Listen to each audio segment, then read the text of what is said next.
तो इसका व्याख्या यह है कि भारत में उपभोक्ता विवाद निवारण त्रिस्तरीय तथा अर्ध न्यायिक तंत्र है, जिसमें जिला स्तर पर राज्य सरकार यदि उचित समझे तो एक जिले में एक या एक से अधिक जिला फोरम की स्थापना कर सकती है।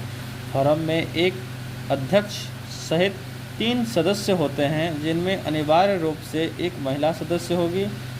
जिला फोरम में वस्तुओं या सेवाओं का मूल्य 50 लाख रुपए से अधिक के विवाद पर सुनवाई नहीं होती है। एक पंचायत समिति किस स्तर पर एक पंचायती राज संरचना का संचालन करती है? ऑप्शन है सी, ब्लॉक स्तरीय निकाय।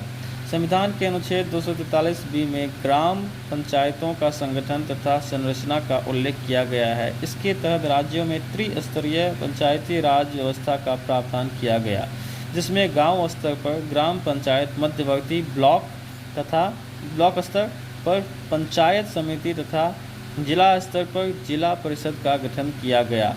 ध्यातव्य है कि जिन राज्यों की जनसंख्या 20 लाख से कम है, वहां मध्यवर्ती स्तर यानी ब्लॉक पंचायत पर पंचायतों का गठन नहीं किया जाएगा। अब इतिहास का प्रश्न है दोस्तों, भारतीय उपमहाद्वीप में लोहे का प्रयोग कब शुरू हुआ? इसका उत्तर है उपयुक्त में से एक से अधिक।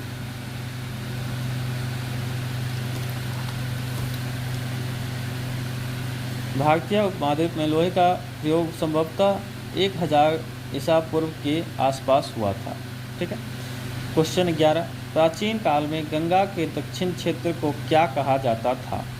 उत्तर है ई, उपरोक्त में से कोई नहीं।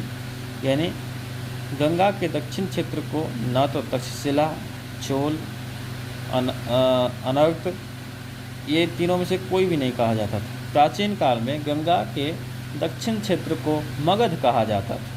गंगा के दक्षिण क्षेत्र को मगध कहा जाता था। मगध का सर्वप्रथम उल्लेख अथर्ववेद से प्राप्त होती है। अथर्ववेद में प्राप्त होता है। 6वीं शताब्दी ईसा पूर्व के 16 महाजनपदों में मगध सबसे महत्वपूर्ण और शक्तिशाली महाजनपद था।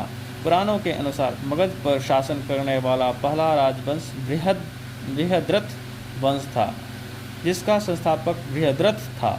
इसकी प्रारंभ में राजधानी राजगृह गिरिब्रज थी, परंतु कालांतर में पाटलिपुत्र बनाई गई। लोहे के प्रचुर भंडार, अच्छी संचार व्यवस्था और शासकों द्वारा अपनाई गई साम्राज्यवादी नीति मगध के उत्कर्ष में प्रमुख कारण थे।